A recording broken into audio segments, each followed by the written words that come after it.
Recording by Andrea Fiore. The Path of Prosperity by James Allen. Foreword. I looked around upon the world, and saw that it was shadowed by sorrow, and scorched by the fierce fires of suffering. And I looked for the cause. I looked around, but could not find it. I looked in books, but could not find it. I looked within, and found there both the cause and the self-made nature of that cause. I looked again, and deeper, and found the remedy. I found one law, the law of love; one life, the life of adjustment to that law; one truth, the truth of a conquered mind and a quiet and obedient heart. And I dreamed of writing a book which should help men and women, whether rich or poor, learned or unlearned, worldly or unworldly, to find within themselves the source of all success, all happiness, all accomplishment, all truth. And the dream remained with me, and at last became substantial, and now I send it forth into the world on its mission of healing and blessedness, knowing that it cannot fail to reach the homes and hearts of those who are waiting and ready to receive it. James Allen. Chapter 1. The Lesson of Evil. Unrest and pain and sorrow are the shadows of life. There is no heart in all the world that has not felt the sting of pain, no mind that has not been tossed upon the dark waters of trouble, no eye that has not wept the hot blinding tears of unspeakable anguish. There is no household where the great destroyers, disease and death, have not entered, severing heart from heart, and casting over all the dark pall of sorrow. In the strong and apparently indestructible meshes of evil, all are more or less fast caught, and pain, unhappiness, and misfortune wait upon mankind. With the object of escaping, or in some way mitigating the overshadowing gloom, men and women rush blindly into innumerable devices, pathways by which they fondly hope to enter into a happiness which will not pass away. Such are the drunkard and the harlot, who revel in sensual excitements. Such is the exclusive aesthete, who shuts himself out from the sorrows of the world, and surrounds himself with enervating luxuries. Such is he who thirsts for wealth or fame, and subordinates all things to the achievement of that object. And such are they who seek consolation in the performance of religious rites. And to all the happiness sought seems to come, and the soul for a time is lulled into a sweet security and an intoxicating forgetfulness of the existence of evil. But the day of disease comes at last, or some great sorrow, temptation, or misfortune breaks suddenly in on the unfortified soul, and the fabric of its fancied happiness is torn to shreds. So over the head of every personal joy hangs the Damocletian sword of pain, ready at any moment to fall and crush the soul of him who is unprotected by knowledge. The child cries to be a man or woman. The man and woman sigh for the lost felicity of childhood. The poor man chafes under the chains of poverty by which he is bound, and the rich man often lives in the fear of poverty, or scours the world in search of an elusive shadow he calls happiness. Sometimes the soul feels that it has found a secure peace and happiness in adopting a certain religion, in embracing an intellectual philosophy, or in building up an intellectual or artistic ideal. But some overpowering temptation proves the religion to be inadequate or insufficient. The theoretical philosophy is found to be a useless prop, or in a moment the idealistic statue upon which the devotee has for years been laboring is shattered into fragments at his feet. Is there, then, no way of escape from pain and sorrow? Are there no means by which bonds of evil may be broken? Is permanent happiness, secure prosperity, and abiding peace a foolish dream? No, there is a way, and I speak it with gladness, by which evil can be slain forever. There is a process by which disease, poverty, or any adverse condition or circumstance can be put on one side, never to return. There is a method by which a permanent prosperity can be secured, free from all fear of the return of adversity, and there is a practice by which unbroken and unending peace and bliss can be partaken of and realized. And the beginning of the way which leads to this glorious realization is the acquirement of a right understanding of the nature of evil. It is not sufficient to deny or ignore evil, it must be understood. It is not enough to pray to God to remove the evil. You must find out why it is there and what lesson it has for you. It is of no avail to fret and fume and chafe at the chains which bind you. You must know why and how you are bound. Therefore, reader, you must get outside yourself and must begin to examine and understand yourself. You must cease to be a disobedient child in the school of experience, and must begin to learn, with humility and patience, the lessons that are set for your edification and ultimate perfection. For evil, when rightly understood, is found to be not an unlimited power or principle in the universe, but a passing phase of human experience, and it therefore becomes a teacher to those who are willing to learn. Evil is not an abstract something outside yourself. It is an experience in your own heart, and by patiently examining and rectifying your heart, you will be gradually led into the discovery of the origin and nature of evil, which will necessarily be followed by its complete eradication. All evil is corrective and remedial, and is therefore not permanent. It is rooted in ignorance of the true nature and relation of things, and so long as we remain in that state of ignorance, we remain subject to evil. There is no evil in the universe which is not the result of ignorance, and which would not, if we were ready and willing to learn its lesson, lead us to higher wisdom, and then vanish away. But men remain in evil, and it does not pass away, because men are not willing or prepared to learn the lesson which it came to teach them. I knew a child who, every night when its mother took it to bed, cried to be allowed to play with the candle, and one night, when the mother was off guard for a moment, the child took hold of the candle. The inevitable result followed, and the child never wished to play with the candle again. By its one foolish act it learned, and learned perfectly, the lesson of obedience, and entered into the knowledge that fire burns. And this incident is a complete illustration of the nature, meaning, and ultimate result of all sin and evil. As the child suffered through its own ignorance of the real nature of fire, so older children suffer through their ignorance of the real nature of the things which they weep for and strive after, and which harm them when they are secured, the only difference being that in the latter case the ignorance and evil are more deeply rooted and obscure.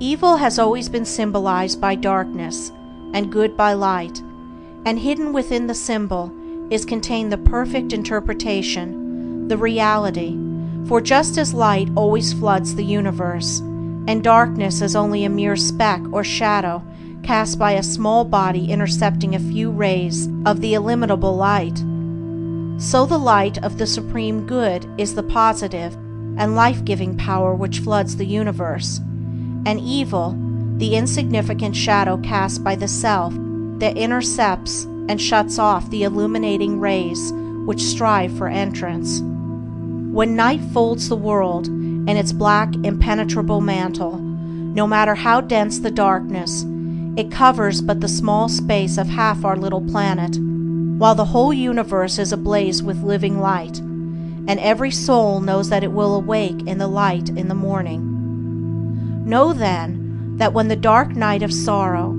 pain, or misfortune settles down upon your soul, and you stumble along with weary and uncertain steps, that you are merely intercepting your own personal desires between yourself and the boundless light of joy and bliss, and the dark shadow that covers you is cast by none and nothing but yourself.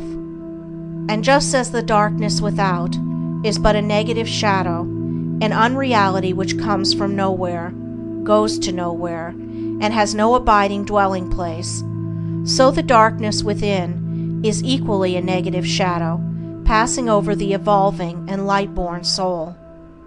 But, I fancy I hear someone say, why pass through the darkness of evil at all? Because, by ignorance you have chosen to do so, and because by doing so, you may understand both good and evil, and may the more appreciate the light by having passed through the darkness.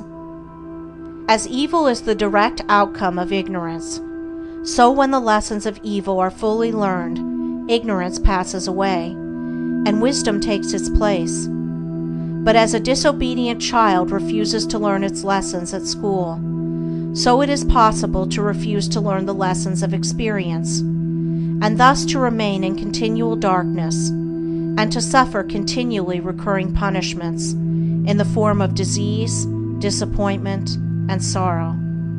He, therefore, who would shake himself free of the evil which encompasses him, must be willing and ready to learn, and must be prepared to undergo that disciplinary process without which no grain of wisdom or abiding happiness and peace can be secured.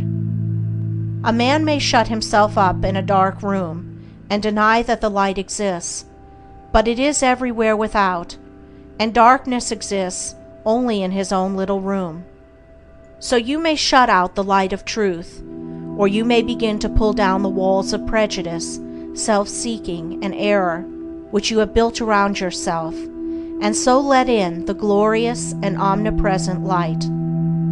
By earnest self-examination, strive to realize, and not merely hold as a theory, that evil is a passing phase, a self-created shadow, that all your pains, sorrows, and misfortunes have come to you by a process of undeviating and absolutely perfect law, have come to you because you deserve and require them, and that by first enduring and then understanding them, you may be made stronger, wiser, nobler. When you have fully entered into this realization, you will be in a position to mold your own circumstances, to transmute all evil into good, and to weave, with a master hand, the fabric of your destiny. What of the night, O watchman? Seest thou yet the glimmering dawn upon the mountain heights? The golden herald of the light of lights, are his fair feet upon the hilltops set?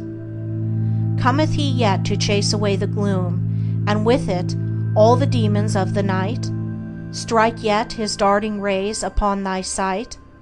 Hearest thou his voice, the sound of error's doom? The morning cometh, lover of the light. Even now he gilds with gold the mountain's brow. Dimly I see the path whereon even now his shining feet are set toward the night. Darkness shall pass away, and all the things that love the darkness and that hate the light shall disappear forever with the night. Rejoice, for thus the speeding herald sings. Chapter 2. The World a Reflex of Mental States. What you are, so is your world. Everything in the universe is resolved into your own inward experience. It matters little what is without, for it is all a reflection of your own state of consciousness. It matters everything what you are within, for everything without will be mirrored and colored accordingly. All that you positively know is contained in your own experience. All that you will ever know must pass through the gateway of experience, and so become part of yourself. Your own thoughts, desires, and aspirations comprise your world, and to you, all that there is in the universe of beauty and joy and bliss, or of ugliness and sorrow and pain, is contained within yourself. By your own thoughts you make or mar your life, your world, your universe. As you build within by the power of thought, so will your outward life and circumstances shape themselves accordingly. Whatsoever you harbor in the inmost chambers of your heart will sooner or later, by the inevitable law of reaction, shape itself in your outward life. The soul that is impure, sordid, and selfish is gravitating with unerring precision toward misfortune and catastrophe. The soul that is pure, unselfish, and noble is gravitating with equal precision toward happiness and prosperity. Every soul attracts its own, and nothing can possibly come to it that does not belong to it. To realize this is to recognize the universality of divine law. The incidents of every human life, which both make and mar, are drawn to it by the quality and power of its own inner thought life. Every soul is a complex combination of gathered experiences and thoughts, and the body is but an improvised vehicle for its manifestation. What therefore your thoughts are, that is your real self, and the world around, both inanimate and inanimate, wears the aspect with which your thoughts clothe it. All that we are is the result of what we have thought. It is founded on our thoughts. It is made up of our thoughts. Thus said Buddha, and it therefore follows that if a man is happy, it is because he dwells in happy thoughts. If miserable, because he dwells in despondent and debilitating thoughts. Whether one be fearful or fearless, foolish or wise, troubled or serene, within that soul lies the cause of its own state or states, and never without. And now I seem to hear a chorus of voices exclaim, "But do you really mean to say that outward circumstances do not affect our minds?" I do not say that, but I say this, and know it to be an infallible truth, that circumstances can only affect you insofar as you allow them to do so. You are swayed by circumstances because you have not a right understanding of the nature, use, and power of thought. You believe, and upon this little word belief hang all our sorrows and joys, that outward things have the power to make or mar your life. By so doing you submit to those outward things, confess that you are their slave, and they are your unconditional master.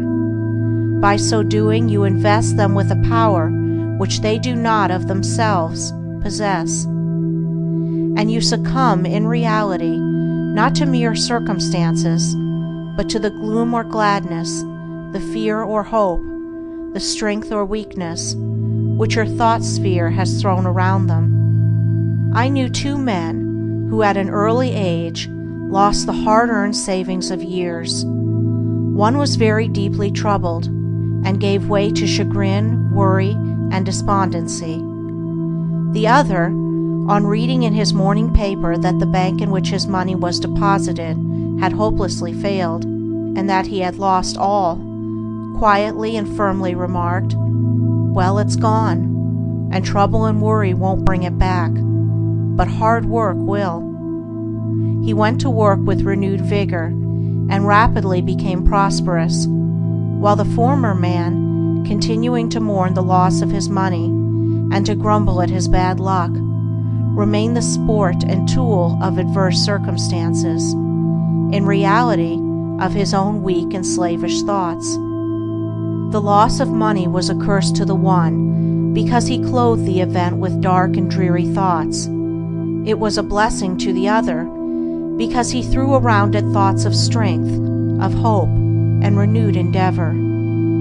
If circumstances had the power to bless or harm, they would bless and harm all men alike.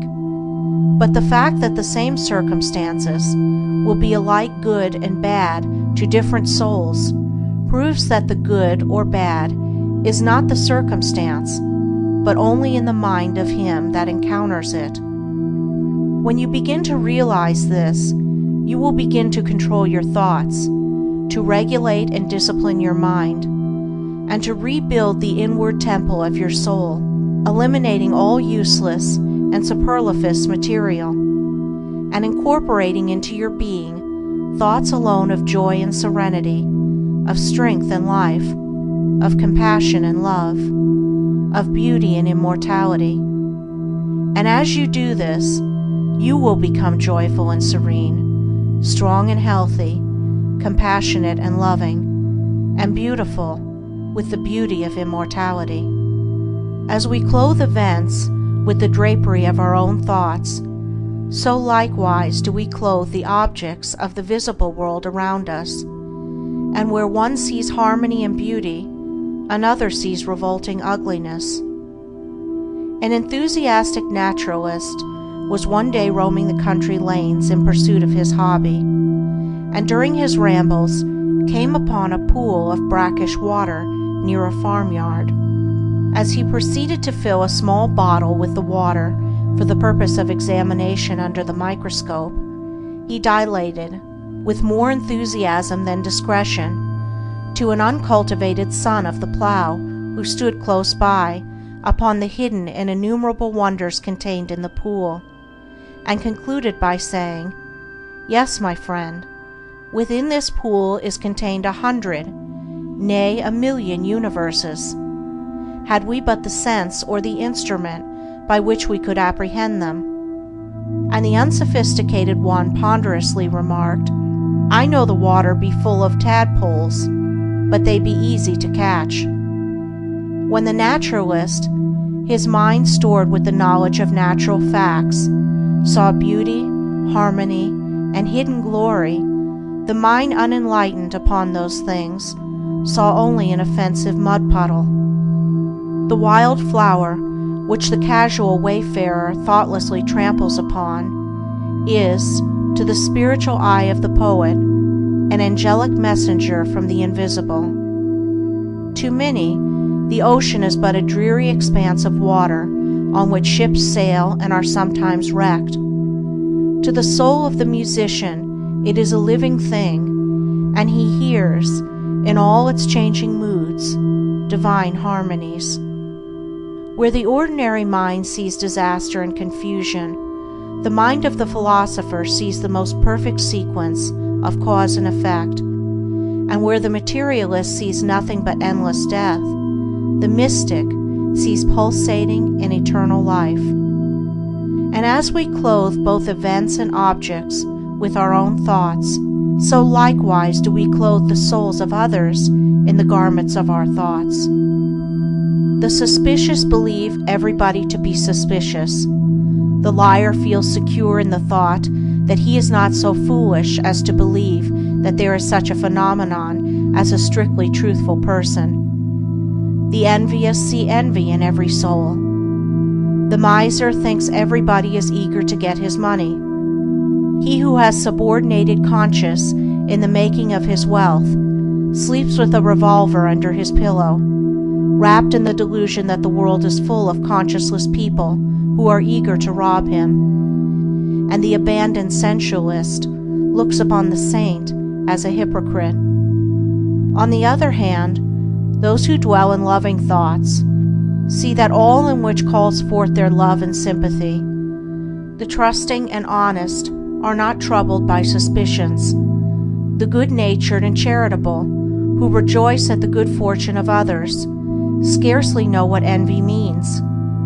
And he who has realized the divine within himself recognizes it in all beings, even in the beasts. And men and women are confirmed in their mental outlook because of the fact that by the law of cause and effect, they attract to themselves that which they send forth, and so come in contact with people similar to themselves.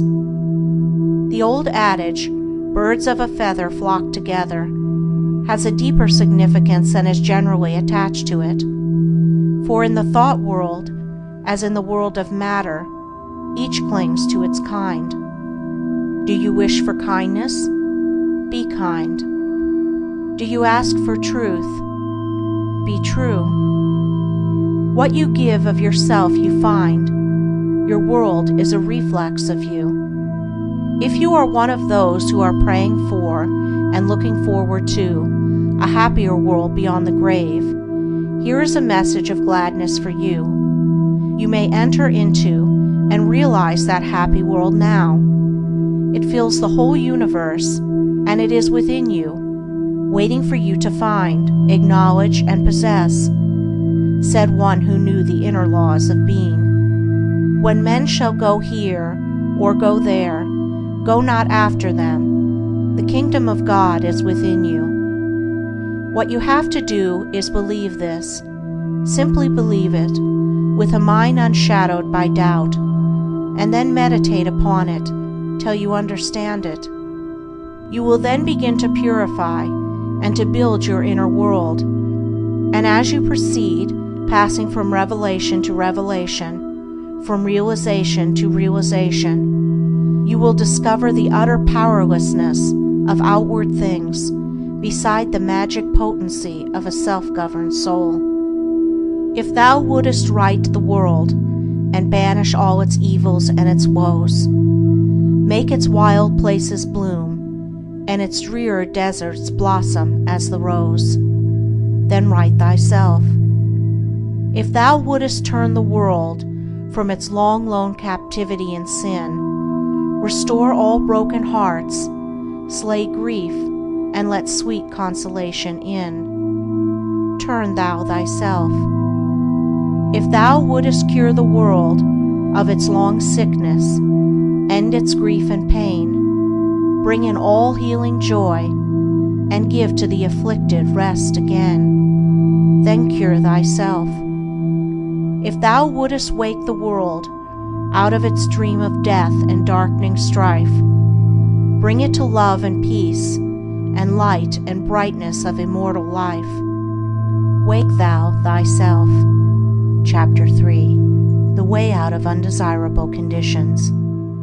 Having seen and realized that evil is but a passing shadow thrown by the intercepting self across the transcendent form of the eternal good, and that the world is a mirror in which each sees a reflection of himself, we now ascend by firm and easy steps to that plane of perception whereon is seen and realized the vision of the law. With this realization comes the knowledge that everything is included in a ceaseless interaction of cause and effect, and that nothing can possibly be divorced from law. From the most trivial thought, word, or act of man, up to the groupings of celestial bodies, law reigns supreme. No arbitrary condition can, even for one moment, exist, for such a condition would be a denial and an annihilation of law. Every condition of life is, therefore, bound up in an orderly and harmonious sequence, and the secret and cause of every condition is contained within itself. The law, whatsoever a man sows that he shall also reap, is inscribed in flaming letters upon the portal of eternity, and none can deny it, none can cheat it, none can escape it. He who puts his hand in the fire must suffer the burning until such a time as it has worked itself out, and neither curses nor prayers can avail to alter it. And precisely the same law governs the realm of mind. Hatred, anger, jealousy, envy, lust, covetousness, all these are fires which burn, and whoever even so much as touches them must suffer the torments of burning. All these conditions of mind are rightly called evil, for they are the efforts of the soul to subvert, in its ignorance, the law, and they therefore lead to chaos and confusion within, and are sooner or later actualized in the outward circumstances as disease, failure, and misfortune, coupled with grief, pain, and despair. Whereas love, gentleness, goodwill, purity are cooling airs which breathe peace upon the soul that woes them, and being in harmony with the eternal law, they become actualized in the form of health, peaceful surroundings, and undeviating success and good fortune. A thorough understanding of this great law, which permeates the universe, leads to the acquirement of that state of mind known as obedience. To know that justice, harmony, and love are supreme in the universe is likewise to know that all adverse and painful conditions are the result of our own disobedience to that law. Such knowledge leads to strength and power, and it is upon such knowledge alone that a true life and an enduring success and happiness can be built. To be patient under all circumstances, and to accept all conditions as necessary factors in your training, is to rise superior to all painful conditions, and to overcome them with an overcoming which is sure, and which leaves no fear of their return, for by the power of obedience to law they are utterly slain. Such an obedient one is working in harmony with the law, has in fact identified himself with the law, and whatsoever he conquers forever.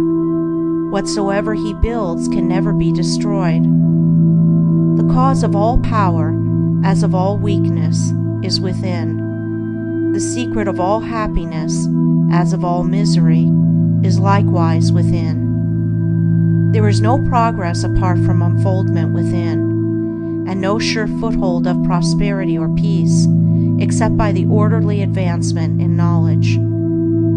You say you are chained by circumstances. You cry out for better opportunities, for a wider scope, for improved physical conditions, and perhaps you inwardly curse the fate that binds you hand and foot. It is for you that I write. It is for you that I speak. Listen and let my words burn themselves into your heart, for that which I say to you is truth. You may bring about that improved condition in your outward life which you desire, if you will unswervingly resolve to improve your inner life. I know this pathway looks barren at its commencement. Truth always does. It is only error and delusion which are at first inviting and fascinating. But if you undertake to walk it, if you perseveringly discipline your mind, eradicating your weaknesses, and allowing your soul forces and spiritual powers to unfold themselves, you will be astonished at the magical changes which will be brought about in your outward life. As you proceed, golden opportunities will be strewn across your path, and the power and judgment to properly utilize them will spring up within you. Genial friends will come unbidden to you. Sympathetic souls will be drawn to you as the needle is to the magnet, and books and all outward aids that you require will come to you unsought. Perhaps the chains of poverty hang heavily upon you, and you are friendless and alone, and you long with an intense longing that your load may be lightened, but the load continues, and you seem to be enveloped in an ever-increasing darkness. Perhaps you complain, you bewail your lot, your birth, your parents, your employer, or the unjust powers who have bestowed upon you so undeservedly poverty and other, affluence and ease. Cease your complaining and fretting. None of these things which you blame are the cause of your poverty.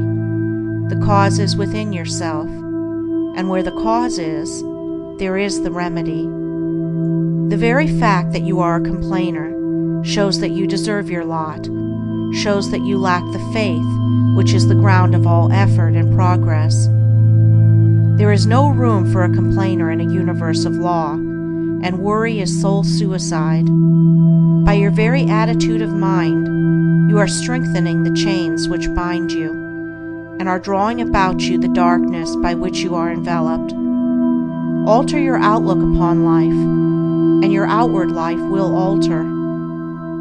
Build yourself up in the faith and knowledge, and make yourself worthy of better surroundings and wider opportunities. Be sure, first of all, that you are making the best of what you have.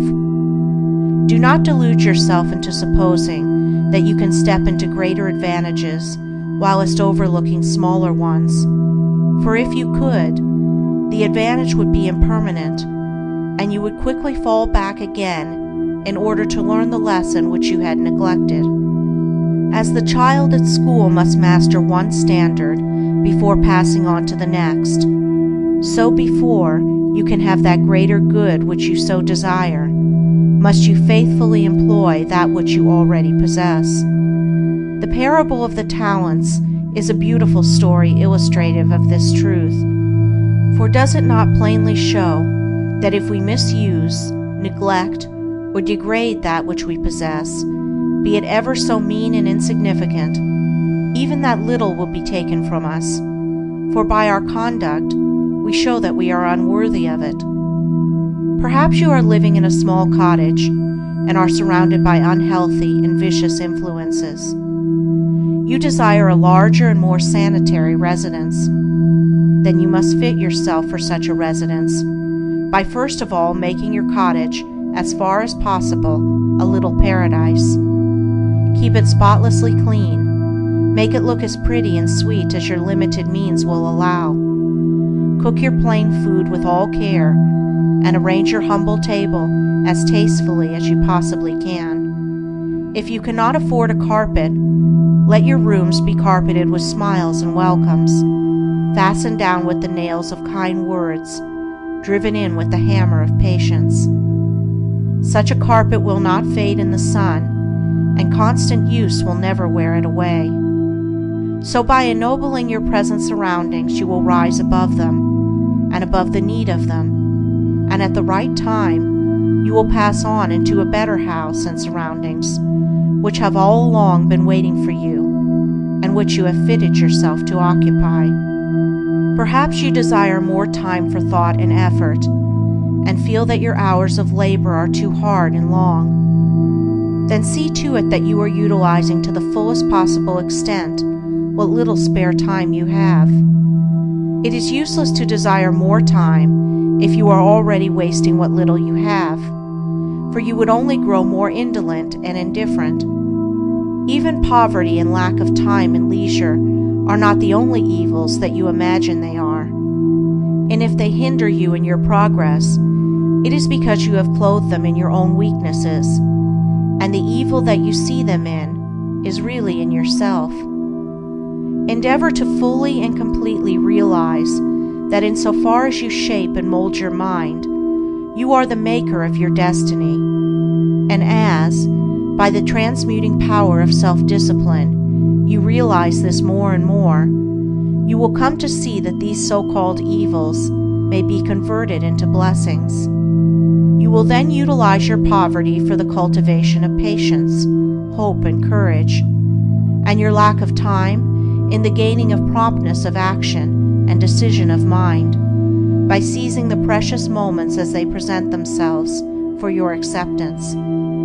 As in the rankest soil the most beautiful flowers are grown, so in the dark soil of poverty the choicest flowers of humanity have developed and bloomed.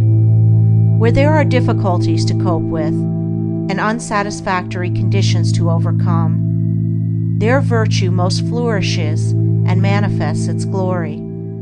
It may be that you are in the employ of a tyrannous master or mistress, and you feel that you are harshly treated. Look upon this also as necessary to your training. Return your employer's unkindness with gentleness and forgiveness.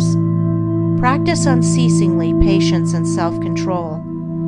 Turn the disadvantage to account by utilizing it for the gain of mental and spiritual strength, and by your silent example and influence, you will thus be teaching your employer, will be helping him to grow ashamed of his conduct, and will, at the same time, be lifting yourself up to that height of spiritual attainment by which you will be enabled to step into new and more congenial surroundings at the time when they are presented to you. Do do not complain that you are a slave, but lift yourself up, by noble conduct, above the plane of slavery.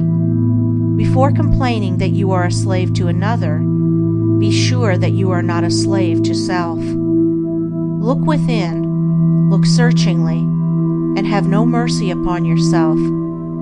You will find there, perchance, slavish thoughts, slavish desires, and in your daily life and conduct, slavish habits. Conquer these, cease to be a slave to self, and no man will have the power to enslave you. As you overcome self, you will overcome all adverse conditions, and every difficulty will fall before you. Do not complain that you are oppressed by the rich.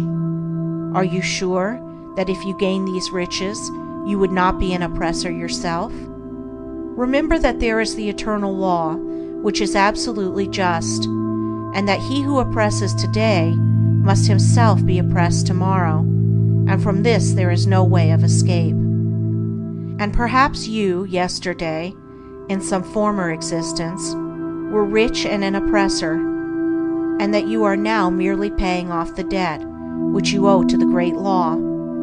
Practice, therefore, fortitude and faith. Dwell constantly in the mind upon the eternal justice, the eternal good. Endeavor to lift yourself above the personal and the transitory into the impersonal and permanent. Shake off the delusion that you are being injured or oppressed by another, and try to realize, by a profounder comprehension of your inner life and the laws which govern that life, that you are only really injured by what is within you. There is no practice more degrading, debasing, and soul-destroying than that of self-pity. Cast it out from you. While such a canker is feeding upon your heart, you can never expect to grow into a fuller life. Cease from the condemnation of others, and begin to condemn yourself. Condone none of your acts, desires, or thoughts that will not bear comparison with spotless purity, or endure the light of sinless good. By so doing, you will be building your house upon the rock of the eternal, and all that is required for your happiness and well-being will come to you in its own time. There is positively no way of permanently rising above poverty or any undesirable condition, except by eradicating those selfish and negative conditions within, of which these are the reflection, and by virtue of which they continue. The way to true riches is to enrich the soul by the acquisition of virtue. Outside of real heart virtue, there is neither prosperity nor power, but only the appearances of these. I am aware that men make money who have acquired no measure of virtue, and have little desire to do so, but such money does not constitute true riches, and its possession is transitory and feverish. Here is David's testimony. For I was envious at the foolish when I saw the prosperity of the wicked. Their eyes stand out with fatness. They have more than heart could wish. Verily, I have cleansed my heart in vain, and washed my hands in innocence. When I thought to know this, it was too painful for me, until I went into the sanctuary of God. Then I understood their end. The prosperity of the wicked was a great trial to David until he went into the sanctuary of God, and then he knew their end. You likewise may go into that sanctuary. It is within you. It is that state of consciousness which remains when all that is sordid and personal and impermanent is risen above, and universal and eternal principles are realized. That is the God state of consciousness. It is the sanctuary of the Most High. When by long strife and self-discipline you have succeeded in entering the door of that holy temple, you will perceive, with unobstructed vision, the end and fruit of all human thought and endeavor, both good and evil. You will then no longer relax your faith when you see the immoral man accumulating outward riches, for you will know that he must come again to poverty and degradation. The rich man who is barren of virtue is in reality poor, and as surely as the waters of the river are drifting to the ocean, so surely is he, in the midst of all his riches, drifting towards poverty and misfortune. And though he die rich, yet he must return to reap the bitter fruit of all his immorality. And though he become rich many times, yet as many times must he be thrown back into poverty, until by long experience and suffering he conquers the poverty within. But the man who is outwardly poor, yet rich in virtue, is truly rich, and in the midst of all his poverty he is surely traveling towards prosperity, and abounding joy and bliss await his coming. If you would be truly and permanently prosperous, you must first become virtuous. It is therefore unwise to aim directly at prosperity, to make it the one object of life, to reach out greedily for it. To do this is to ultimately defeat yourself, but rather aim at self-perfection, make useful and unselfish service the object of your life, and ever reach out hands of faith towards the supreme and unalterable good.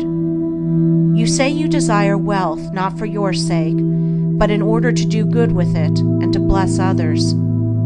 If this is your real motive in desiring wealth, then wealth will come to you, for you are strong and unselfish indeed, if in the midst of riches you are willing to look upon yourself as a steward and not as owner. But examine well your motive, for in the majority of instances where money is desired for the admitted object of blessing others, the real underlying motive is a love of popularity and a desire to pose as a philanthropist or reformer. If you are not doing good with what little you have, the more money you got, the more selfish you would become, and all the good you appeared to do with your money, if you attempted to do any, would be so much insinuating self-laudation. If your real desire is to do good, there is no need to wait for money before you do it. You can do it now, this very moment, and just where you are. If you are really so unselfish as you believe yourself to be, you will show it by sacrificing yourself for others now. No matter how poor you are, there is room for self-sacrifice, for did not the widow put her all into the treasury? The heart that truly desires to do good does not wait for money before doing it, but comes to the altar of sacrifice, and leaving there the unworthy elements of self, goes out and breathes upon neighbor and stranger, friend and enemy alike, the breath of blessedness. As the effect is related to the cause, so is prosperity and power related to the inward good, and poverty and weakness to the inward evil. Money does not constitute true wealth, nor position, nor power, and to rely upon it alone is to stand upon a slippery place. Your true wealth is your stock of virtue, and your true power the uses to which you put it. Rectify your heart, and you will rectify your life. Lust, hatred, anger, vanity, pride, covetousness, self-indulgence, self-seeking, obstinacy, all these are poverty and weakness, whereas love, purity, gentleness, meekness, compassion, generosity, self-forgetfulness, and self-renunciation, all these are wealth and power. As the elements of poverty and weakness are overcome, an irresistible and all-conquering power is evolved from within, and he who succeeds in establishing himself in the highest virtue brings the whole world to his feet. But the rich, as well as the poor, have their undesirable conditions, and are frequently farther removed from happiness than the poor. And here we see how happiness depends, not upon outward aids or possessions, but upon the inward life. Perhaps you are an employer, and you have endless trouble with those whom you employ, and when you do get good and faithful servants, they quickly leave you. As a result, you are beginning to lose, or have completely lost, your faith in human nature. You try to remedy matters by giving better wages and by allowing certain liberties, yet matters remain unaltered. Let me advise you. The secret of all your trouble is not in your servants, it is in yourself. And if you look within, with a humble and sincere desire to discover and eradicate your error, you will, sooner or later, find the origin of all your unhappiness. It may be some selfish desire, or lurking suspicion, or unkind attitude of mind, which sends out its poison upon those about you, and reacts upon yourself, even though you may not show it in your manner or speech. Think of your servants with kindness. Consider of them that extremity of service, which you yourself would not care to perform, were you in their place. Rare and beautiful is that humility of soul, by which a servant entirely forgets himself in his master's good. But far rarer and beautiful with a divine beauty is that nobility of soul, by which a man, forgetting his own happiness, seeks the happiness of those who are under his authority, and who depend upon him for their bodily sustenance. And such a man's happiness is increased tenfold, nor does he need to complain of those whom he employs. Said a well-known and extensive employer of labor, who never needs to dismiss an employee, "I have always had the happiest relations with my work people. If you ask me how it is to be accounted for, I can only say that it has been my aim from the first to do to them as I would wish to be done by. Herein lies the secret by which all desirable conditions are secured, and all that are undesirable are overcome. Do you say that you are lonely and unloved, and have not a friend in the world? Then I pray you, for the sake of your own happiness, blame nobody but yourself. Be friendly towards others, and friends will soon flock round you. Make yourself pure and lovable, and you will be loved by all. Whatever conditions are rendering your life burdensome, you may pass out of and beyond them by developing and utilizing within you the transforming power of self-purification and self-conquest. Be it the poverty which galls, and remember that the poverty upon which I have been dilating is that poverty which is a source of misery, and not that voluntary poverty which is the glory of emancipated souls. Or the riches which burden, or the many misfortunes, griefs, and annoyances which form the dark background in the web of life. You may overcome them by overcoming the selfish elements within which give them life. It matters not that by the unfailing law there are past thoughts and acts to work out and to atone for, as by the same law we are setting in motion, during every moment of our life, fresh thoughts and acts, and we have the power to make them good or ill. Nor does it follow that if a man, reaping what he has sown, must lose money or forfeit position, that he must also lose his fortitude or forfeit his uprightness. And it is in these that his wealth and power and happiness are to be found. He who clings to self is his own enemy and is surrounded by enemies.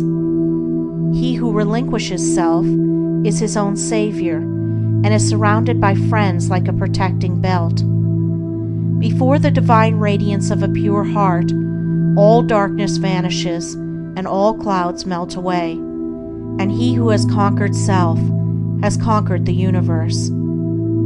Come then out of your poverty, come out of your pain, come out of your troubles and sighings and complainings and heartaches and loneliness by coming out of yourself.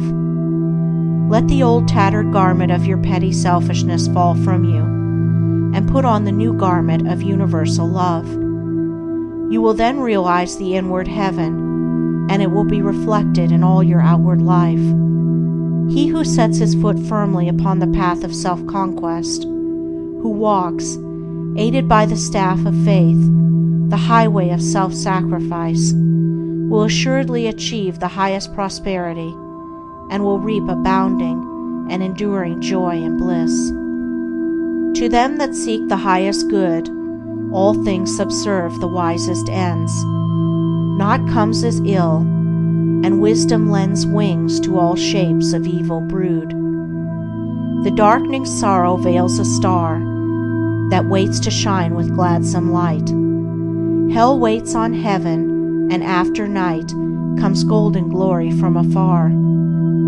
Defeats are steps by which we climb, with purer aim to nobler ends.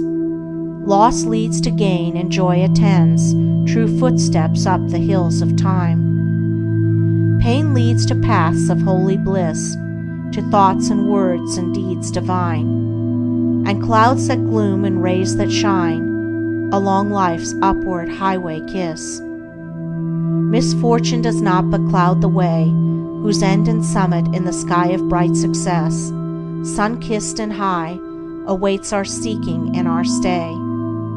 The heavy pall of doubts and fears that clouds the valley of our hopes, the shades with which the spirit copes, the bitter harvesting of tears.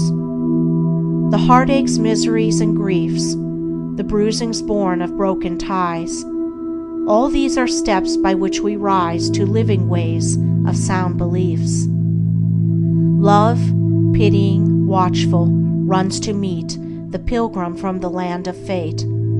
All glory and all good await the coming of obedient feet. Chapter 4.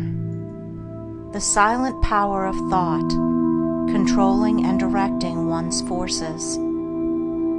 The most powerful forces in the universe are the silent forces, and in accordance with the intensity of its power, does a force become beneficent when rightly directed, and destructive when wrongly employed.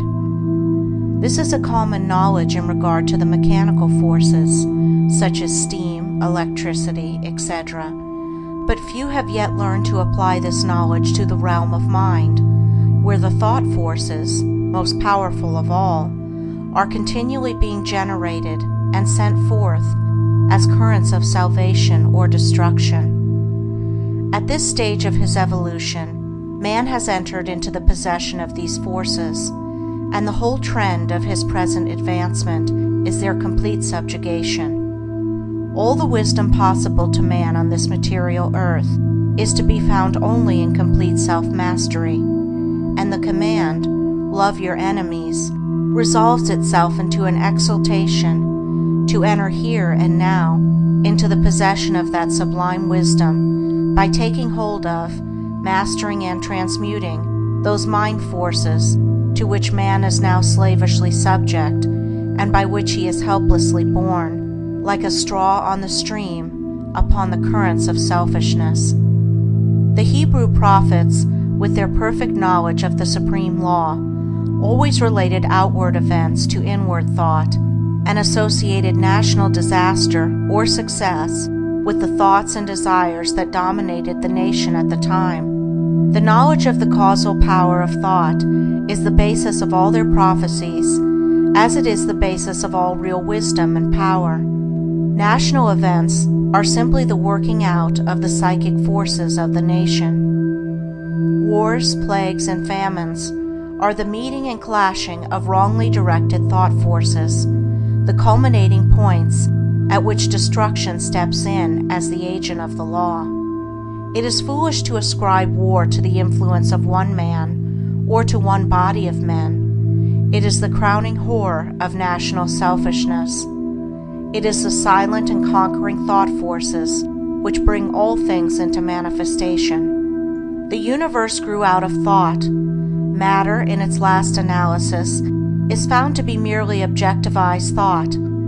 All men's accomplishments were first wrought out in thought, and then objectivized.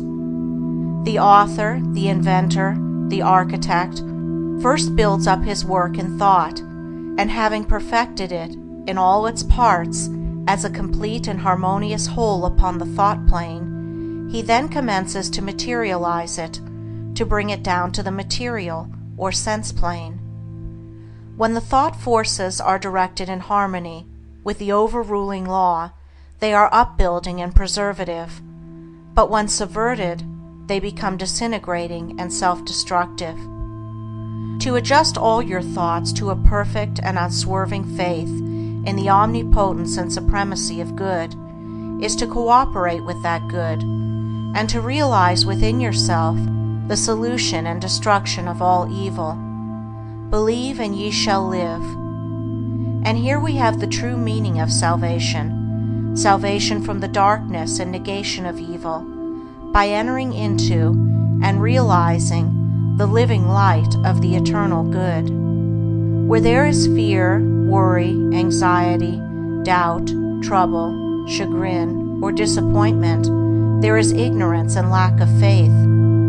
All these conditions of mind are the direct outcome of selfishness and are based upon an inherent belief in the power and supremacy of evil. They therefore constitute practical atheism, and to live in and become subject to these negative and soul-destroying conditions of mind is the only real atheism. It is salvation from such conditions that the race needs, and let no man boast of salvation whilst he is their helpless and obedient slave. To fear or to worry is as sinful as to curse, for how can one fear or worry if he intrinsically believes in the eternal justice, the omnipotent good, the boundless love? To fear, to worry, to doubt is to deny, to disbelieve. It is from such states of mind that all weakness and failure proceed, for they represent the annulling and disintegrating of the positive thought forces which would otherwise speed to their object with power, and bring about their own beneficent results. To overcome these negative conditions is to enter into a life of power, is to cease to be a slave, and to become a master, and there is only one way by which they can be overcome, and that is by steady and persistent growth in inward knowledge. To mentally deny evil is not sufficient. It must, by daily practice, be risen above and understood. To mentally affirm the good is inadequate. It must, by unswerving endeavor, be entered into and comprehended. The intelligent practice of self-control quickly leads to a knowledge of one's interior thought forces, and later on, to the acquisition of that power by which they are rightly employed and directed. In the measure that you master self, that you control your mental forces instead of being controlled by them, in just such measure will you master affairs and outward circumstances. Show me a man under whose touch everything crumbles away, and who cannot retain success even when it is placed in his hands, and I will show you a man who dwells continually in those conditions of mind which are the very negation of power. To be forever wallowing in the bogs of doubt, to be drawn continually into the quicksands of fear, or blown ceaselessly about by the winds of anxiety, is to be a slave, and to live the life of a slave, even though success and influence be forever knocking at your door, seeking for admittance. Such a man, being without faith and without self-government, is incapable of the right government of his affairs, and is a slave to circumstances, in reality, a slave to himself. Such are taught by affliction, and ultimately pass from weakness to strength by the stress of bitter experience. Faith and purpose constitute the motive power of life. There is nothing that a strong faith and an unflinching purpose may not accomplish.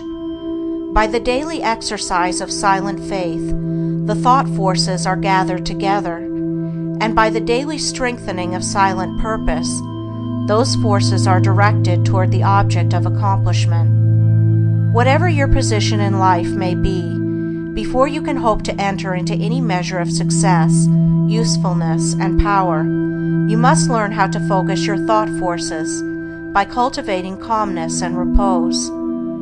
It may be that you are a businessman and you are suddenly confronted with some overwhelming difficulty or probable disaster.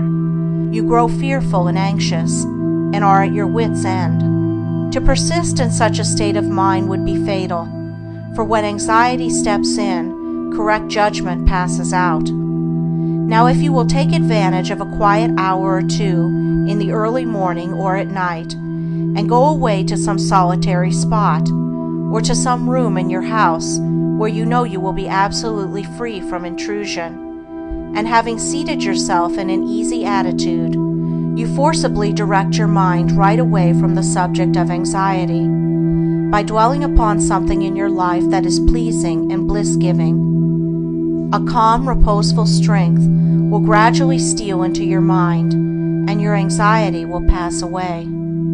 Upon the instant that you find your mind reverting to the lower plane of worry, bring it back again, and re-establish it on the plane of peace and strength. When this is fully accomplished, you may then concentrate your whole mind upon the solution of your difficulty, and what was intricate and insurmountable to you in your hour of anxiety will be made plain and easy, and you will see, with that clear vision and perfect judgment which belong only to a calm and untroubled mind, the right course to pursue, and the proper end to be brought about. It may be that you will have to try day after day before you will be able to perfectly calm your mind, but if you persevere, you will certainly accomplish it, and the course which is presented to you in that hour of calmness must be carried out. Doubtless, when you are again involved in the business of the day, and worries again creep in and begin to dominate you, you will begin to think that the course is a wrong or foolish one, but do not heed such suggestions. Be guided absolutely and entirely by the vision of calmness, and not by the shadows of anxiety. The hour of calmness is the hour of illumination and correct judgment. By such a course of mental discipline, the scattered thought forces are reunited and directed, like the rays of the searchlight, upon the problem at issue, with the result that it gives way before them. There is no difficulty, however great, but will yield before a calm and powerful concentration of thought, and no legitimate object but may be speedily actualized by the intelligent use and direction of one's soul forces. Not until you have gone deeply and searchingly into your inner nature and have overcome many enemies that lurk there, can you have any approximate conception of the subtle power of thought, of its inseparable relation to outward and material things, or of its magical potency, when rightly poised and directed, in readjusting and transforming the life conditions. Every thought you think is a force sent out, and in accordance with its nature and intensity, will go out to seek a lodgment in minds receptive to it, and will react upon yourself for good or evil. There is ceaseless reciprocity between mind, and a continual interchange of thought forces.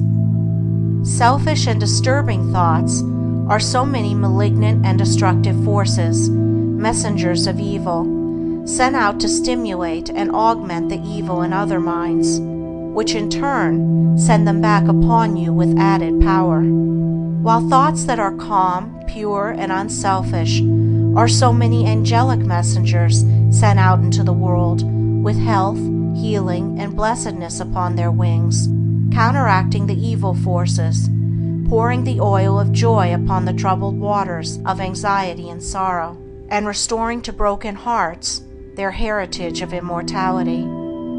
Think good thoughts, and they will quickly become actualized in your outward life in the form of good conditions.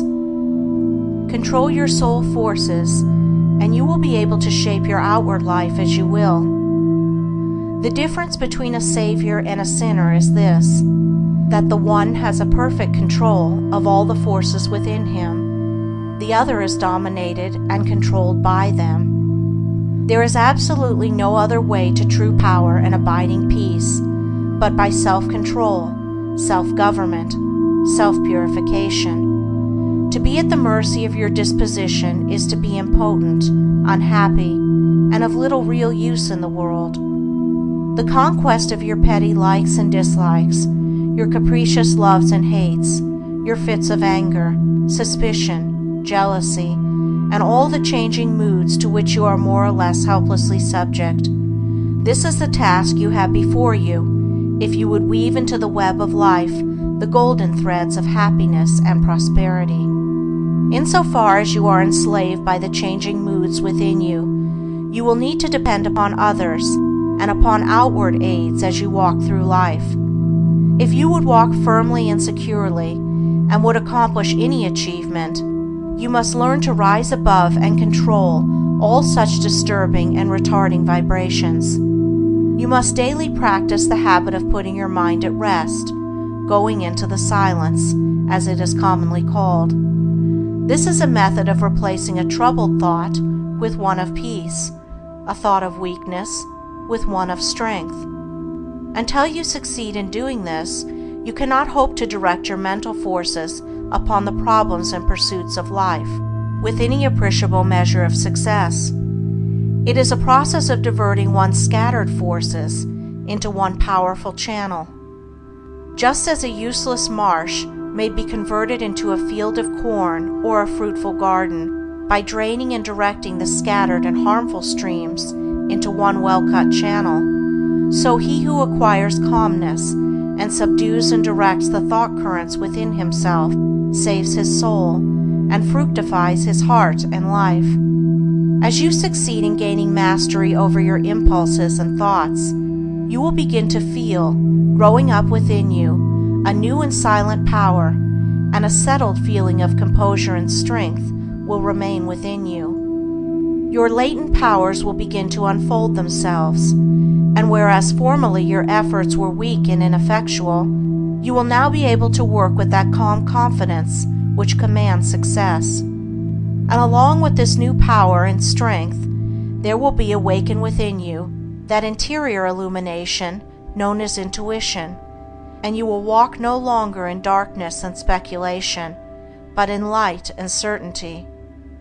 With the development of this soul vision, judgment and mental penetration will be incalculably increased, and there will evolve within you that prophetic vision by the aid of which you will be able to sense coming events and to forecast with remarkable accuracy the result of your efforts. And in just the measure that you alter from within will your outlook upon life alter, and as you alter your mental attitude towards others, they will alter in their attitude and conduct toward you. As you rise above the lower, debilitating, and destructive thought forces, you will come in contact with the positive, strengthening, and upbuilding currents generated by strong, pure, and noble minds. Your happiness will be immeasurably intensified, and you will begin to realize the joy, strength, and power which are born only of self-mastery. And this joy, strength, and power will be continually radiating from you, and without any effort on your part. Nay, though you are utterly unconscious of it, strong people will be drawn towards you, influence will be put into your hands, and in accordance with your altered thought world will outward events shape themselves. A man's foes are they of his own household, and he who would be useful, strong, and happy must cease to be a passive receptacle for the negative, beggarly, and impure streams of thought. And as a wise householder commands his servants and invites his guests, so must he learn to command his desires, and to say with authority what thoughts he shall admit into the mansion of his soul. Even a very partial success in self-mastery adds greatly to one's power, and he who succeeds in perfecting this divine accomplishment enters into possession of undreamed of wisdom and inward strength and peace, and realizes that all the forces of the universe aid and protect his footsteps, who is master of his soul. Would you scale the highest heaven? Would you pierce the lowest hell? Live in dreams of constant beauty, or in basest thinkings dwell? For your thoughts are heaven above you, and your thoughts are hell below. Bliss is not except in thinking, torment not but thought can know. Worlds would vanish but for thinking, glory is not but in dreams, and the drama of the ages from the thought eternal streams. Dignity and shame and sorrow, pain and anguish, love and hate, are but maskings of the mighty pulsing thought that governs fate. As the colors of the rainbow makes the one uncolored beam, so the universal changes make the one eternal dream. And the dream is all within you, and the dreamer waiteth long for the morning to awaken him to the living thought and strong, that shall make the ideal real, make to vanish dreams of hell, in the highest holiest heaven where the pure and perfect dwell. Evil is the thought that thinks it, good the thought that makes it so. Light and darkness, sin and pureness, likewise out of thinking grow. Dwell in thought upon the grandest, and the grandest you shall see. Fix your mind upon the highest, and the highest you shall be. Chapter 5. The Secret of Health, Success, and Power. We all remember with what intense delight, as children, we listened to the never-tiring fairy tale. How eagerly we followed the fluctuating fortunes of the good boy or girl, ever protected in the hour of crisis from the evil machinations of the scheming witch, the cruel giant, or the wicked king. And our little hearts never faltered for the fate of the hero or heroine, nor did we doubt their ultimate triumph over all their enemies, for we knew that the fairies were infallible, and that they would never desert those who had consecrated themselves to the good and the true. And what unspeakable joy pulsated within us when the fairy queen, bringing all her magic to bear at the critical moment, scattered all the darkness and trouble, and granted them the complete satisfaction of all their hopes, and they were happily ever after. With the accumulating years and an ever-increasing intimacy with the so-called realities of life, our beautiful fairy world became obliterated, and its wonderful inhabitants were relegated in the archives of memory to the shadowy and unreal. And we thought we were wise and strong, and thus leaving forever the land of childish dreams.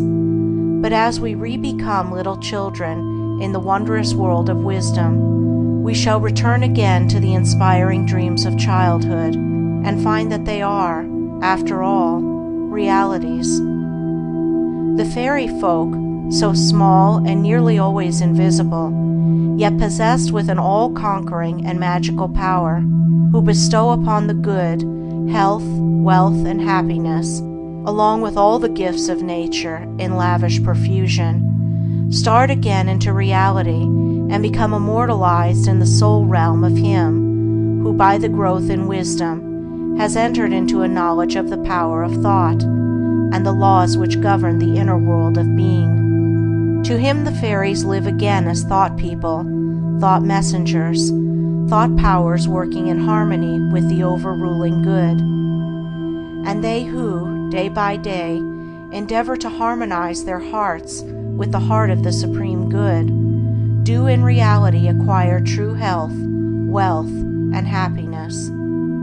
There is no protection to compare with goodness, and by goodness I do not mean a mere outward conformity to the rules of mortality. I mean pure thought, noble aspiration, unselfish love, and freedom from vainglory. To dwell continually in good thoughts is to throw around oneself a psychic atmosphere of sweetness and power, which leaves its impress upon all who come in contact with it. As the rising sun puts to rout the helpless shadows, so are all the impotent forces of evil put to flight by the searching rays of positive thought, which shine forth from a heart made strong in purity and faith. Where there is sterling faith and uncompromising purity, there is health, there is success, there is power, In such a one, disease, failure, and disaster can find no lodgment, for there is nothing on which they can feed.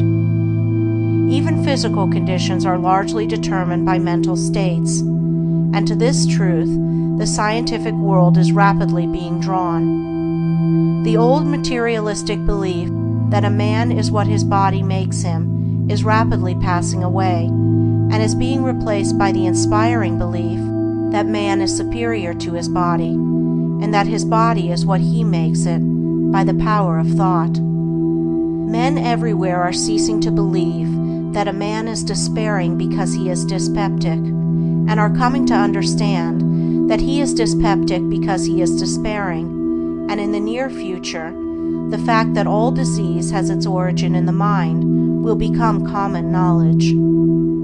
There is no evil in the universe but has its root and origin in the mind, and sin, sickness, sorrow, and affliction do not in reality belong to the universal order, are not inherent in the nature of things, but are the direct outcome of our ignorance of the right relation of things.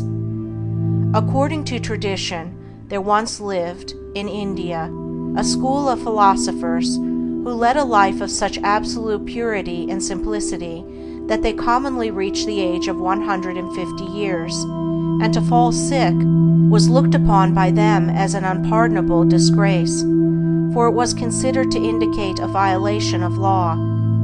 The sooner we realize and acknowledge that sickness, far from being the arbitrary visitation of an offended God or the test of an unwise providence, is the result of our own error or sin, the sooner we shall enter upon the highway of health. Disease comes to those who attract it, to those whose minds and bodies are receptive to it, and flees from those whose strong, pure, and positive thought sphere generates healing and life-giving currents. If you are given to anger, worry, jealousy, greed, or any other inharmonious state of mind, and expect perfect physical health, you are expecting the impossible, for you are continually sowing the seeds of disease in your mind. Such conditions of mind are carefully shunned by the wise man, for he knows them to be far more dangerous than a bad drain or an infected house. If you would be free from all physical aches and pains, and would enjoy perfect physical harmony, then put your mind in order and harmonize your thoughts. Think joyful thoughts, think loving thoughts. Let the elixir of goodwill course through your veins, and you will need no other medicine. Put away your jealousies, your suspicions, your worries, your hatreds, your selfish indulgences, and you will put away your dyspepsia, your biliousness, your nervousness, and aching joints. If you will persist in clinging to these debilitating and demoralizing habits of mind, then do not claim when your body is laid low with sickness. The following story illustrates the close relation that exists between habits of mind and bodily conditions. A certain man was afflicted with a painful disease, and he tried one physician after another, but all to no purpose. He then visited towns which were famous for their curative waters, and after having bathed in them all, his disease was more painful than ever. One night he dreamed that a presence came to him and said, "Brother, hast thou tried all the means of cure?" And he replied, "I have tried all." "Nay," said the presence, "come with me, and I will show thee a healing bath which has escaped thy notice." The afflicted man followed, and the presence led him to a clear pool of water, and said, "Plunge thyself in this water, and thou shalt surely recover," and thereupon vanished. The man plunged into the water, and on coming out, lo! his disease had left him, and at the same moment he saw written above the pool the word, "Renounce." Upon waking, the full meaning of his dream flashed across his mind, and looking within, he discovered that he had, all along, been a victim to a sinful indulgence, and he vowed that he would renounce it forever. He carried out his vow, and from that day his affliction began to leave him, and in a short time he was completely restored to health. Many people complain that they have broken down through overwork. In the majority of such cases, the breakdown is more frequently the result of foolishly wasted energy. If you would secure health, you must learn to work without friction. To become anxious or excited, or to worry over needless details, is to invite a breakdown. Work, whether of brain or body, is beneficial and health-giving, and the man who can work with a steady and calm persistency, freed from all anxiety and worry, and with his mind utterly oblivious to all but the work he has in hand, will not only accomplish far more than the man who is always hurried and anxious, but he will retain his health, a boon which the other quickly forfeits. True health and true success go together, for they are inseparably intertwined in the thought realm. As mental harmony produces bodily health, so it also leads to a harmonious sequence in the actual working out of one's plans. Order your thoughts and you will order your life. Pour the oil of tranquility upon the turbulent waters of the passions and prejudices, and the tempests of misfortune, howsoever they may threaten, will be powerless to wreck the bark of your soul as it threads its way across the ocean of life. And if that bark be piloted by a cheerful and never-failing faith, its course will be doubly sure, and many perils will pass it by, which would otherwise attack it. By the power of faith, every enduring work is accomplished. Faith in the Supreme, faith in the overruling law, faith in your work, and in your power to accomplish that work. Here is the rock upon which you must build if you would achieve, if you would stand and not fall. To follow, under all circumstances, the highest promptings within you, to be always true to the divine self, to rely upon the inward light, the inward voice, and to pursue your purpose with a fearless and restful heart, believing that the future will yield unto you the meed of every thought and effort, knowing that the laws of the universe can never fail, and that your own will come back to you with mathematical exactitude. This is faith, and the living of faith. By the power of such faith, the dark waters of uncertainty are divided, every mountain of difficulty crumbles away, and the believing soul passes on unharmed. Strive, O reader, to acquire above everything the priceless possession of this dauntless faith, for it is the talisman of happiness, of success, of peace, of power, of all that makes life great and superior to suffering. Build upon such a faith, and you build upon the rock of the eternal, and with the materials of the eternal, and the structure that you erect will never be dissolved, for it will transcend all the accumulations of material luxuries and riches, the end of which is dust. Whether you are hurled into the depths of sorrow or lifted upon the heights of joy, ever retain your hold upon this faith, ever return to it as your rock of refuge, and keep your feet firmly planted upon its immortal and immovable base. Centered in such a faith, you will become possessed of such a spiritual strength as will shatter, like so many toys of glass, all the forces of evil that are hurled against you, and you will achieve a success such as the mere striver after worldly gain can never know or even dream of. If ye have faith, and doubt not, ye shall not only do this, but if ye shall say unto this mountain, Be thou removed, and be thou cast into the sea, it shall be done. There are those today, men and women, tabernacled in flesh and blood, who have realized this faith, and who live in it day by day, and who, having put it to the uttermost test, have entered into the possession of its glory and peace.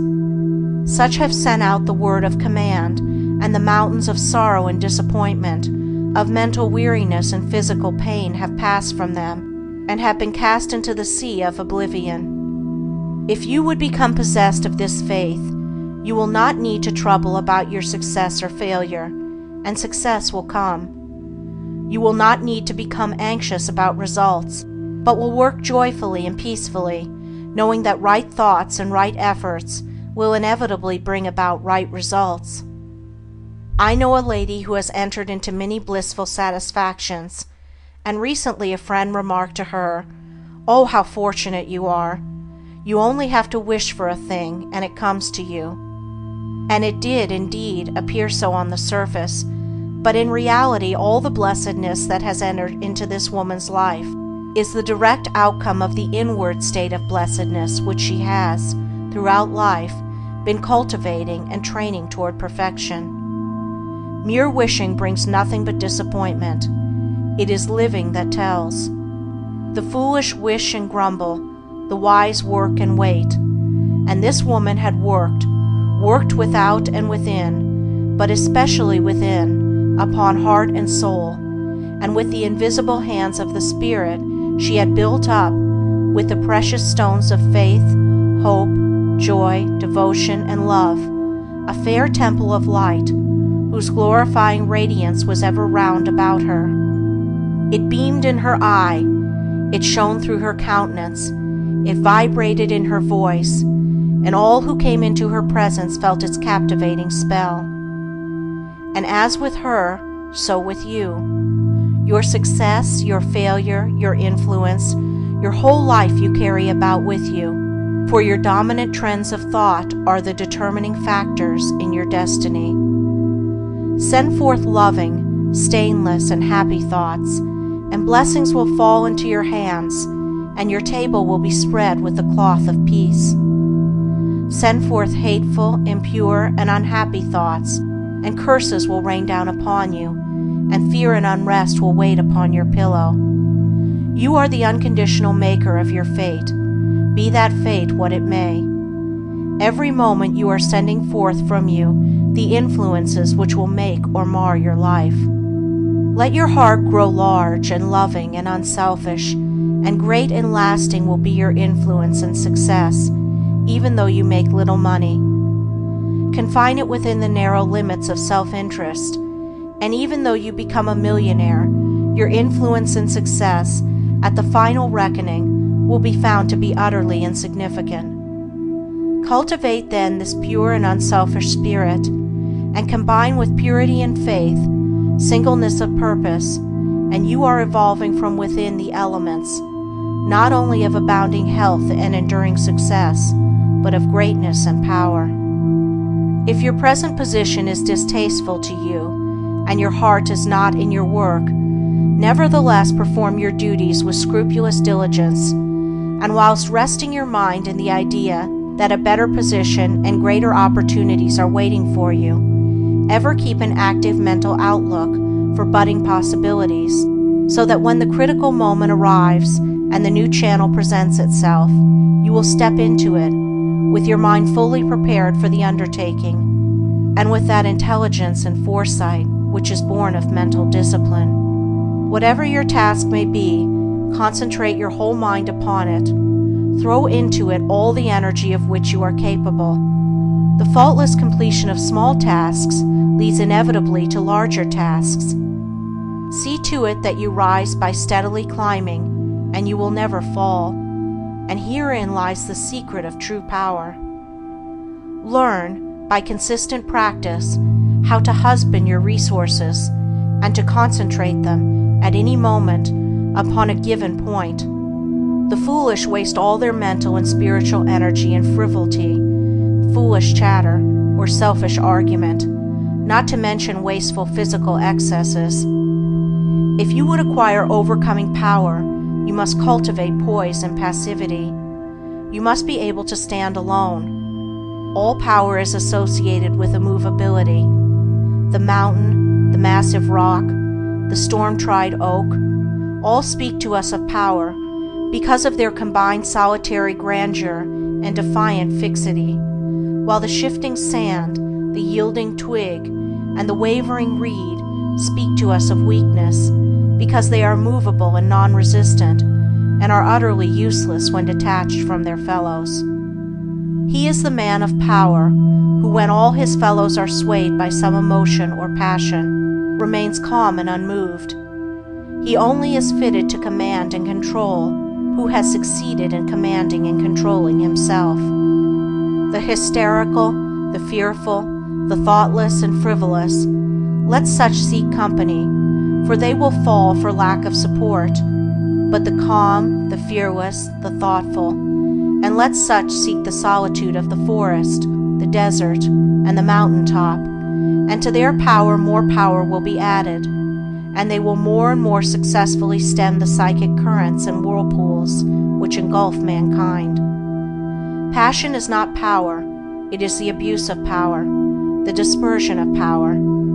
Passion is like a furious storm which beats fiercely and wildly upon the embattled rock, while its power is like the rock itself, which remains silent and unmoved through it all.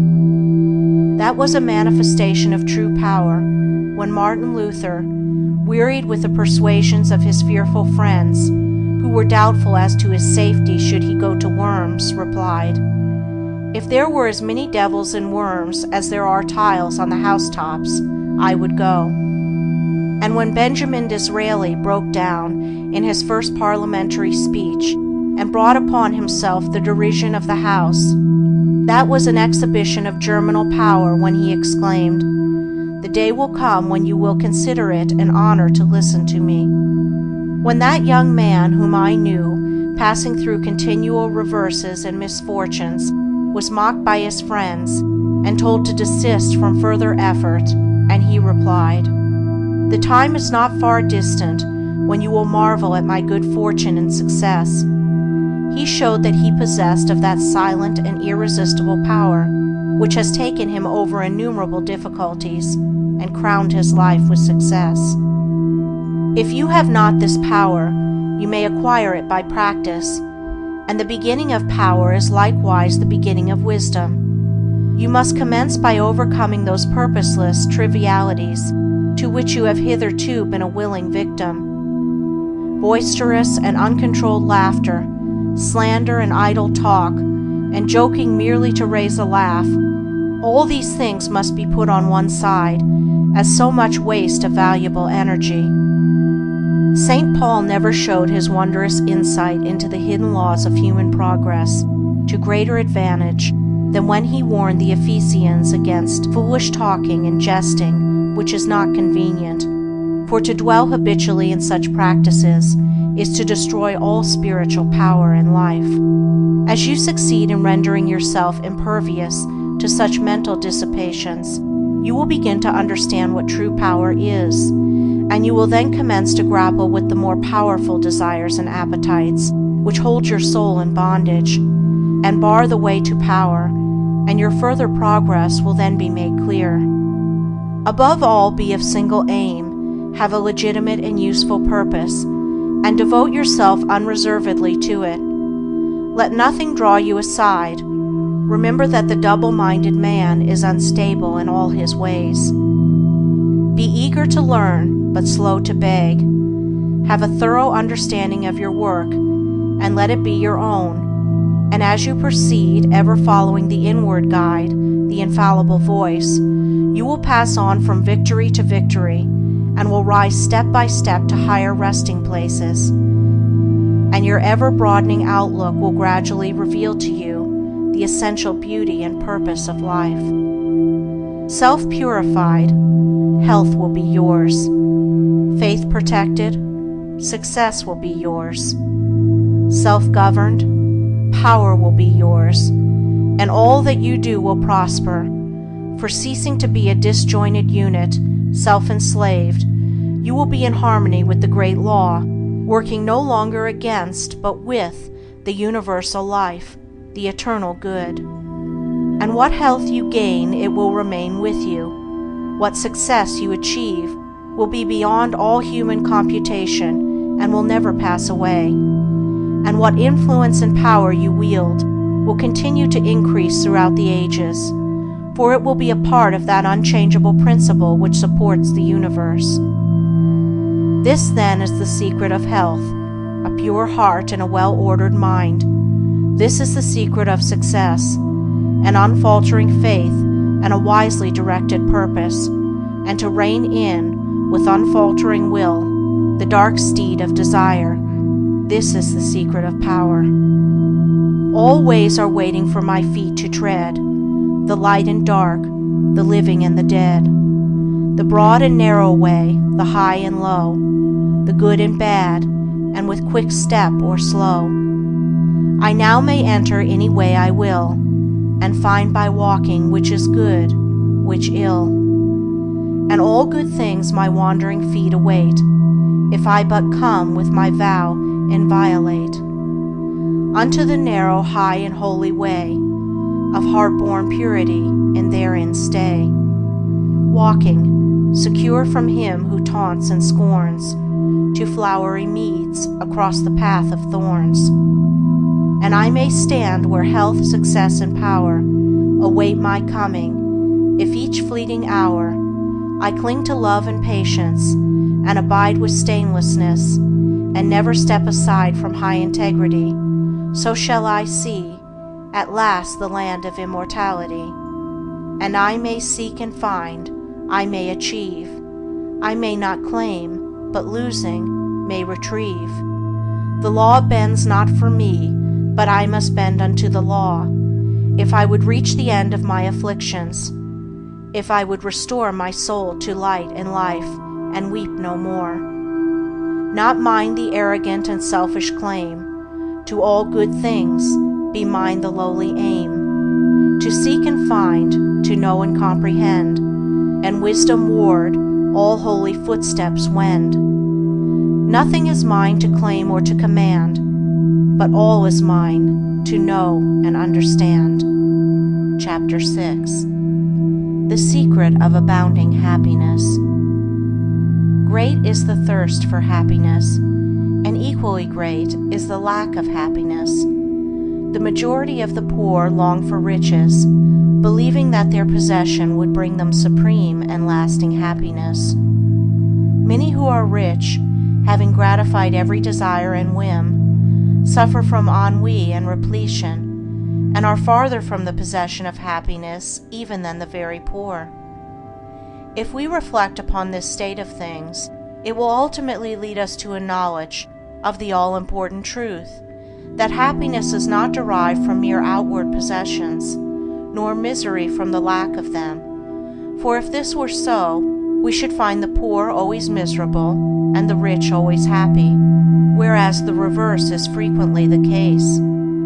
Some of the most wretched people whom I have known were those who were surrounded with riches and luxury, while as some of the brightest and happiest people I have met were possessed of only the barest necessities of life. Many men who have accumulated riches have confessed that the selfish gratification which followed the acquisition of riches has robbed life of its sweetness, and that they were never so happy as when they were poor.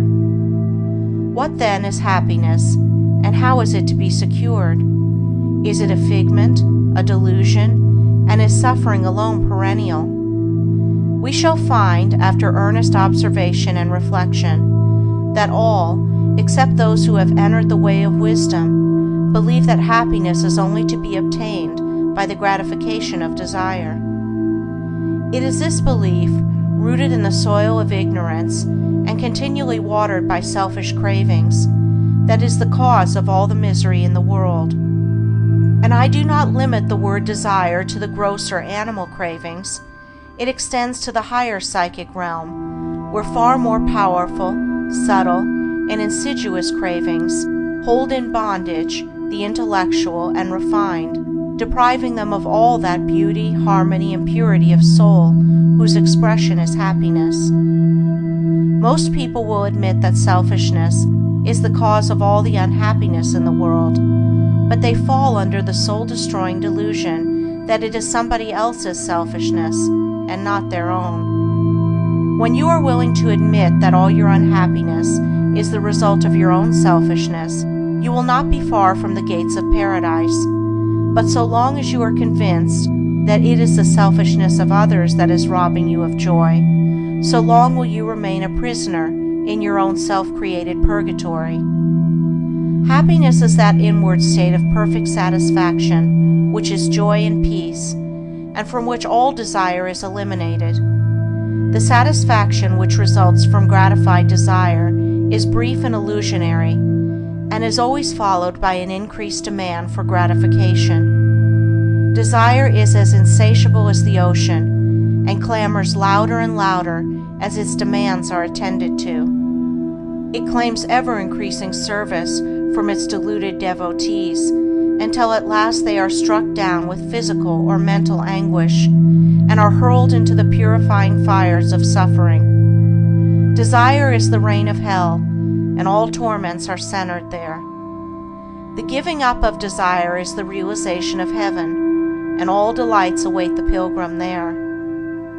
I sent my soul through the invisible, some letter of that afterlife to spell, and by my soul returned to me, and whispered, I myself am heaven and hell. Heaven and hell are inward states. Sink into self and all its gratifications, and you sink into hell. Rise above self into that state of consciousness, which is the utter denial and forgetfulness of self, and you enter heaven. Self is blind, without judgment, not possessed of true knowledge, and always leads to suffering. Correct perception, unbiased judgment, and true knowledge belong only to the divine state, and only insofar as you realize this divine consciousness can you know what real happiness is. So long as you persist in selfishly seeking for your own personal happiness, so long will happiness elude you, and you will be sowing the seeds of wretchedness. Insofar as you succeed in losing yourself in the service of others, in that measure will happiness come to you, and you will reap a harvest of bliss. It is in loving, not in being loved, the heart is blessed.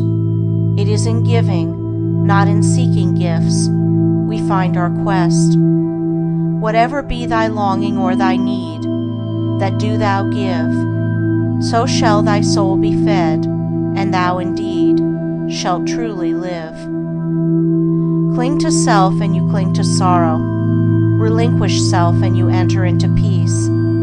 To seek selfishly is not only to lose happiness, but even that which we believe to be the source of happiness. See how the glutton is continually looking about for a new delicacy wherewith to stimulate his deadened appetite, and how bloated, burdened, and diseased, scarcely any food at last is eaten with pleasure. Whereas he who has mastered his appetite, and not only does not seek, but never thinks of gustatory pleasure, finds delight in the most frugal meal. The angel form of happiness, which men, looking through the eyes of self, imagine they see in gratified desire, when clasped, is always found to be the skeleton of misery. Truly, he that seeketh his life shall lose it, and he that loseth his life shall find it. Abiding happiness will come to you when, ceasing to selfishly cling, you are willing to give up. When you are willing to lose, unreservedly, that impermanent thing which is so dear to you, and which, whether you cling to it or not, will one day be snatched from you, then you will find that that which seemed to you like a painful loss turns out to be a supreme gain. To give up in order to gain, than this there is no greater delusion, nor no more prolific source of misery. But to be willing to yield up and to suffer loss, this is indeed the way of life. How is it possible to find real happiness by centering ourselves in those things which, by their very nature, must pass away? Abiding in real happiness can only be found by centering ourselves in that which is permanent. Rise, therefore, above the clinging to and the craving for impermanent things, and you will then enter into a consciousness of the eternal. And as rising above self, and by growing more and more into the spirit of purity, self-sacrifice, and universal love, you become centered in that consciousness. You will realize that happiness which has no reaction and which can never be taken from you. The heart that has reached utter self-forgetfulness in its love for others has not only become possessed of the highest happiness, but has entered into immortality, for it has realized the divine. Look back upon your life, and you will find that the moments of supremest happiness were those in which you uttered some word or performed some act of compassion or self-denying love. Spiritually, happiness and harmony are synonymous. Harmony is one phase of the great law whose spiritual expression is love. All selfishness is discord, and to be selfish is to be out of harmony with the divine order. As we realize that all-embracing love, which is the negation of self, we put ourselves in harmony with the divine music, the universal song, and that ineffable melody, which is true happiness, becomes our own. Men and women are rushing hither and thither in the blind search for happiness and cannot find it, nor ever will, until they recognize that happiness is already within them and round about them, filling the universe, and that they, in their selfish searching, are shutting themselves out from it. I followed happiness to make her mine, past towering oak and swinging ivy vine. She fled, I chased, o'er slanting hill and dale, o'er fields and meadows in the purpling vale. Pursuing rapidly, o'er dashing stream, I scaled the dizzy cliffs where eagles scream. I traversed swiftly every land and but always happiness eluded me. Exhausted, fainting, I pursued no more, but sank to rest upon a barren shore. One came and asked for food, and one for alms. I placed the bread and gold in bony palms. One came for sympathy, and one for rest. I shared with every needy one my best. When lo, sweet happiness, with form divine, stood by me, whispering softly, I am thine. These beautiful lines of Burleigh's express the secret of all abounding happiness. Sacrifice the personal and transient, and you rise at once into the impersonal and permanent. Give up that narrow, cramped self that seeks to render all things subservient to its own petty interests, and you will enter into the company of the angels, into the very heart and essence of universal love. Forget yourself entirely in the sorrows of others and in ministering to others, and divine happiness will emancipate you from all sorrow and suffering. Take the first step with a good thought, the second with a good word, the third with a good deed. I entered paradise. And you may also enter into paradise by pursuing the same course. It is not beyond, it is here. It is realized only by the unselfish. It is known in its fullness only to the pure in heart. If you have not realized this unbounded happiness, you may begin to actualize it by ever holding before you the lofty ideal of unselfish love and aspiring towards it. Aspiration or prayer is desire turned upward. It is the soul turning toward its divine source, where alone permanent satisfaction can be found. By aspiration, the destructive forces of desire are transmuted into divine and all-preserving energy. To aspire is to make an effort to shake off the trammels of desire. It is the prodigal made wise by loneliness and suffering, returning to his Father's mansion. As you rise above the sordid self, as you break, one after another, the chains that bind you, you will realize the joy of giving, as distinguished from the misery of grasping. Giving of your substance, giving of your intellect, giving of the love and light that is growing within you. You will then understand what it is indeed more blessed to give than to receive. But the giving must be of the heart, without any taint of self, without desire for reward. The gift of pure love is always attended with bliss.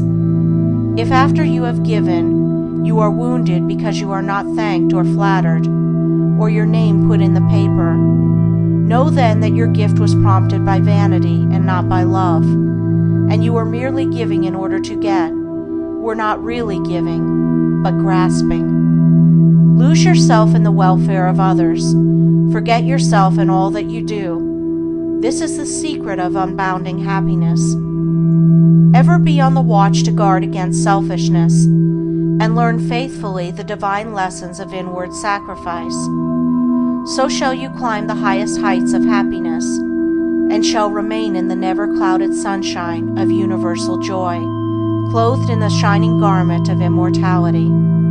Are you searching for the happiness that does not fade away? Are you looking for the joy that lives and leaves no grievous day?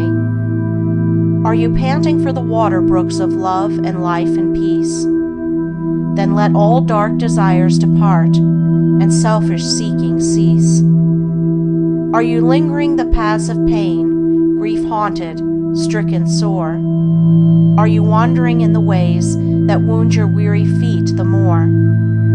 Are you sighing for the resting place where tears and sorrows cease? Then sacrifice your selfish heart and find the heart of peace. Chapter 7. The realization of prosperity. It is granted only to the heart that abounds with integrity, trust, generosity, and love to realize true prosperity. The heart that is not possessed of these qualities cannot know prosperity, for prosperity, like happiness, is not an outward possession, but an inward realization.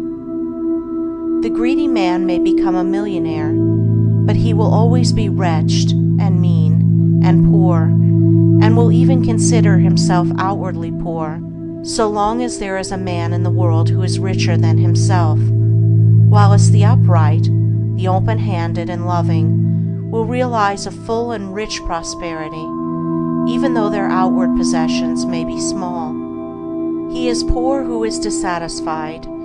He is rich who is contented with what he has, and he is richer who is generous with what he has. When we contemplate the fact that the universe is abounding in all good things, material as well as spiritual, and compare it with man's blind eagerness to secure a few gold coins or a few acres of dirt, it is then that we realize how dark and ignorant selfishness is.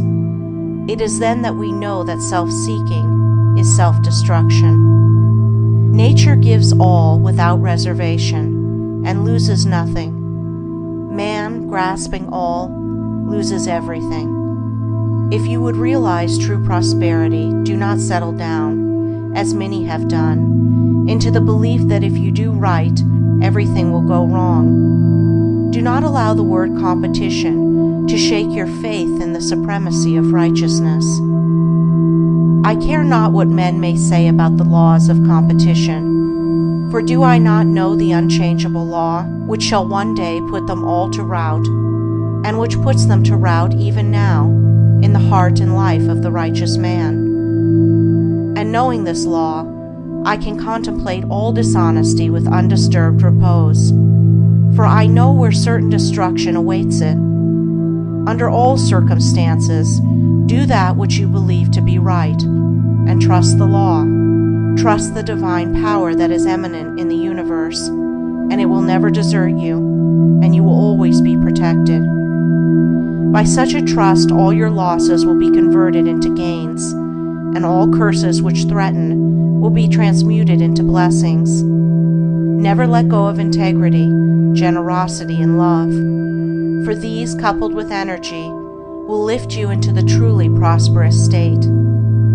Do not believe the world when it tells you that you must attend to number one first, and to others afterwards. To do this is not to think of others at all, but only of one's own comforts. To those who practice this, the day will come when they will be deserted by all, and when they cry out in their loneliness and anguish, there will be no one to hear and help them. To consider oneself before all others is to cramp and warp and hinder every noble and divine impulse.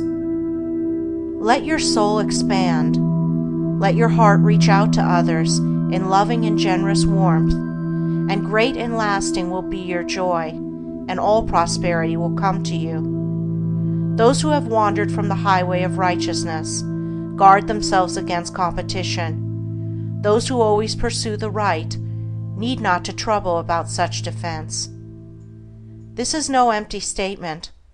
There are men today who, by the power of integrity and faith, have defied all competition, and who, without swerving in the least from their methods, when competed with, have risen steadily into prosperity, whilst those who tried to undermine them have fallen back defeated.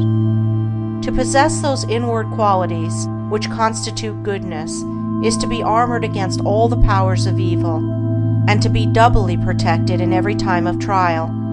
And to build oneself up in those qualities is to build up a success which cannot be shaken, and to enter into a prosperity which will endure forever.